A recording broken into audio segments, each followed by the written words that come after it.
Bonjour à toutes et à tous.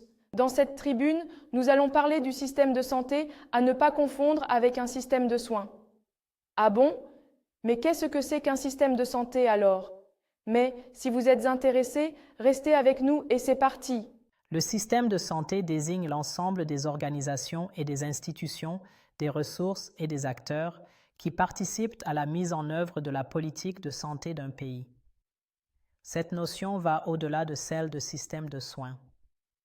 Le système de santé relève de choix politiques, d'une conception morale et éthique de la santé et du bien-être de l'ensemble d'une population. La plupart des systèmes de santé nationaux sont composés d'un secteur public, d'un secteur privé et d'un secteur traditionnel ou informel. Le dosage entre ces secteurs donne au système une orientation plus ou moins libérale, plus ou moins sociale et équitable selon les choix effectués. La place et le rôle accordés à l'État et à ses rouages dépendent du système adopté.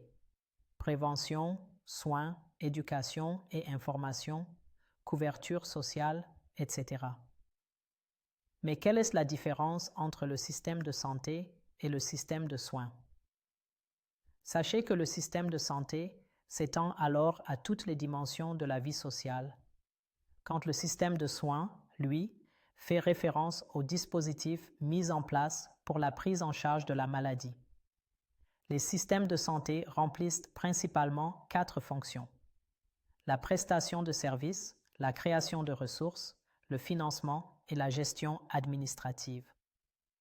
Ils comportent des moyens matériels, établissements et services, équipement médical, des moyens humains, professionnels de santé, des moyens de financement, la protection sociale. Selon le rapport de l'Organisation mondiale de la santé datant de 2020, la performance globale des systèmes de santé dans la région africaine obtient un score de 52,9 sur 100.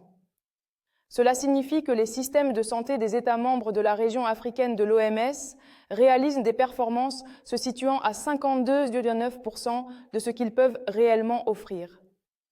Cette performance va de 34,4% à 75,8% de ce qui peut être fait. Notez qu'il existe une faible corrélation entre le financement disponible et la performance globale du système. Ceci porte à croire que beaucoup de fonds disponibles ne sont pas utilisés efficacement pour améliorer la performance des systèmes de santé.